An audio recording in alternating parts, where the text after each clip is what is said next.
So today I wanted to talk a bit about the Sonic the Hedgehog movie. As with all my reviews, I'm going to be getting into spoilers, so just be warned of that. And let's dig in, because everybody thought that this movie was going to be a fucking dumpster fire, mostly stemming from the now infamous original design for Sonic, which had to be painstakingly redesigned and reanimated by sacrificing tons of animators directly onto a gilded altar made of money. And as much as it is a labor rights disaster, I do think that it was an important change for the movie that helped it function. Because, make no mistake, this is actually a pretty solid kids movie. And besides a heaping helping of cop propaganda, is actually really wholesome. In particular, I was really surprised at how much I did not hate the human characters. What I think differentiates this film's characters from a situation like Transformers is that Michael Bay isn't directing this abortion of a movie, and also that the human characters are adults as opposed to Sonic, who is portrayed very much as still being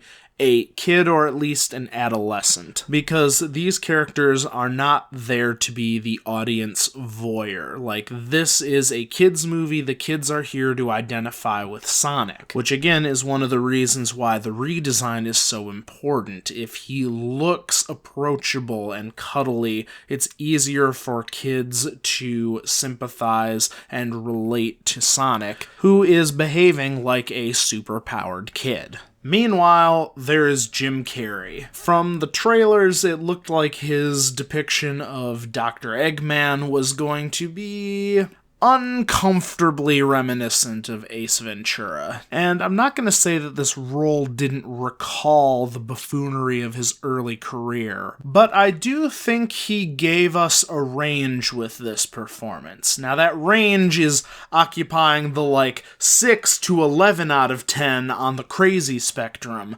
but he is very smoothly transitioning from totally unhinged to something comparatively more grounded. And honestly, the parts of this role that felt cringy to me came down to dialogue that was a lot harder to sell than some of the rest of it. He is very campy here. He very much feels like a kid's cartoon villain. If you are looking for a nuanced villain who behaves realistically, you are in the wrong movie, and probably the wrong demographic for this, because I am totally getting Spy Kids or Disney villain vibes off of what he's doing here. Also, I like his assistant. He seems well and truly adjusted to this deranged man, and also not expendable in the way a lot of villains treat their flunkies. There's definitely an interesting dynamic there, and I can see why some people on Twitter were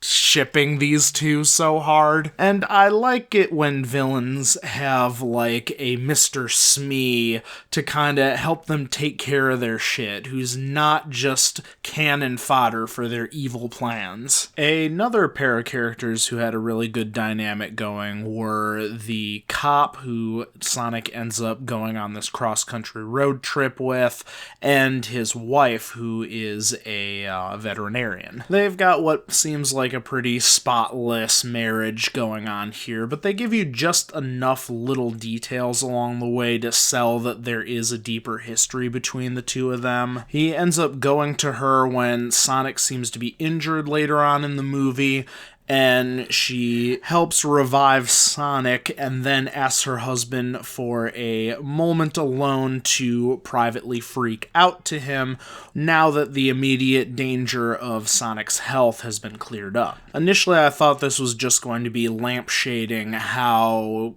together she was upon encountering an anthropomorphized talking animal, but then she actually does follow through, and for the first time in the movie, really kind of loses loses it a bit. Which, besides adding believability to her character and her relationship with her husband, also feels like how somebody in real life would react. In the face of danger, she's able to put aside her astoundment and horror at what's going on to deal with the situation, normalize things for a bit, but then definitely needs a moment to decompress. Though I will say that I didn't really like the character of her sister, who I don't think was treated very well by the writers. She's just kind of a one-dimensional character who at first's only purpose is to talk about how her sister should divorce Cop Man, which, valid. A cab! But she spends the first half of the movie complaining about her sister's marriage, and the second half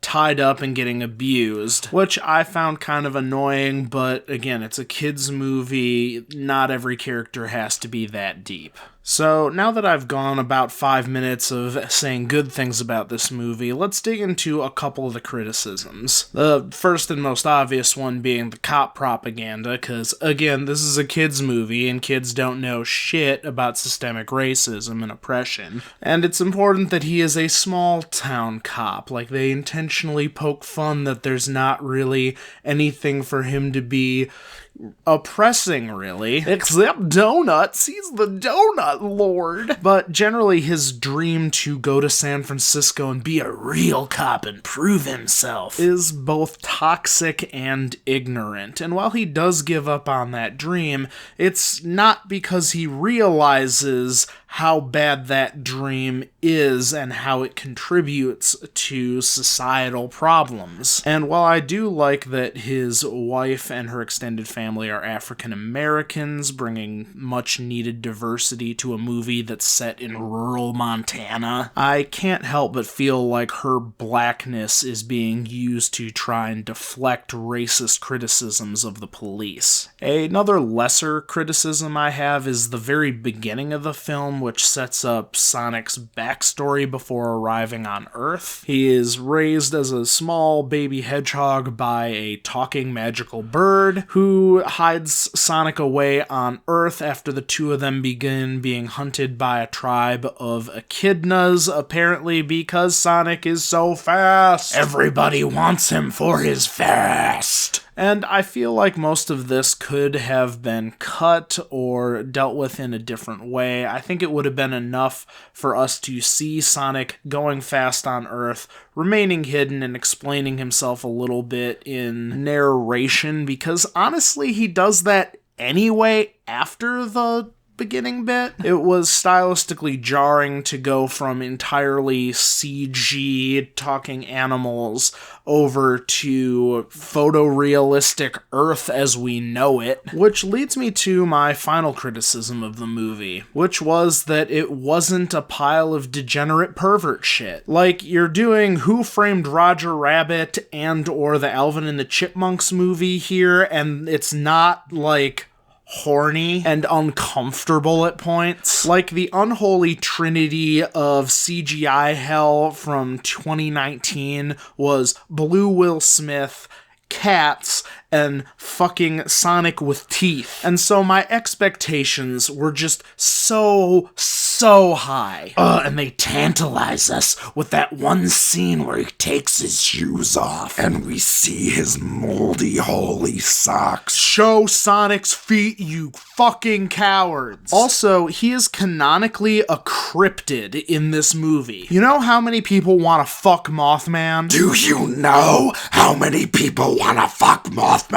But really, the whole cryptid thing actually was really cool, and I felt like gave me a real sense of the small town energy of Green Hills, and made for some like cute callbacks throughout the movie. I think this is a really solid kids movie, and I hope that there is a generation of kids who grow up nostalgic for it and end up rewatching it later, because as an adult I found it like passable, fun even, and I hope it does get a sequel. I like that they teased Tails at the very end of this, and goodness knows I would love to see Tyson Hesse continue to be involved in the re-wholesoming of Sonic the Hedgehog, because he seems to be bearing that burden alone and bearing it well. He was involved in the redesign, he has done some absolutely fantastic Sonic-themed animations for Sonic Mania, and I would love to get to a point where we see the Knuck on the big screen, but Knuckles might just fuck too hard for a kid's movie. I don't know. I'm trying to be optimistic here. And on that note, I'm going to wrap up this review. If you liked what you heard, I'm going to link some of my other movie and film reviews down below, as well as some of my anime critiques, seasonal roundups, and other podcasting misadventures. As always, thanks for listening to my cruddy opinions. Ciao.